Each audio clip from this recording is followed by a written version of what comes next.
Actress और video jockey Anusha Dandekar को entertainment industry में 2 दशक से ज्यादा का समय हो गया है और इन सालों में उन्होंने कई शोज, मूवीज और रियलिटी शो में काम किया। इन दिनों एक्ट्रेस अपने नए पॉडकास्ट को लेकर चर्चा में है, जिसमें वे अपनी जिंदगी पर भी खुलकर बात करती हैं।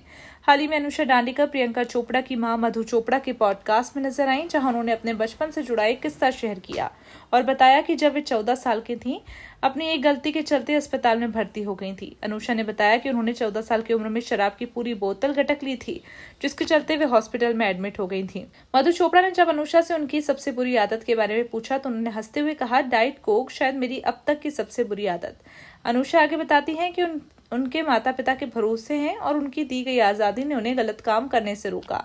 अनुषा दांडेकर ने मधु चोपड़ा से बातचीत के दौरान अपने बचपन की यादें साझा की। जब मधु चोपड़ा ने उनसे पूछा कि क्या उन्होंने कभी अल्कोहल ट्राई किया है, तो जवाब में अनुषा ने हाँ कहा और कहा कि 14 साल की उम्र में शराब के चलते अस्पताल गई थी।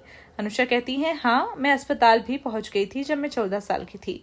मुझे उसका स्वाद पैशन फ्रूट जैसा लगा और मुझे काफी अच्छा लगा था, इसलिए मैंने पूरी शराब पी ली थी, जिसके बाद मुझे अस्पताल में भर्ती कराया गया।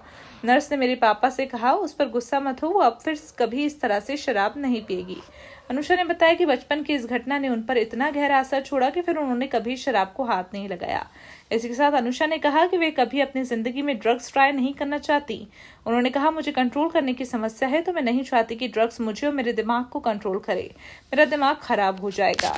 अनुषा ने इसी के साथ बताया कि वो स्मोकिंग से भी काफी ज्यादा दूर रहती हैं।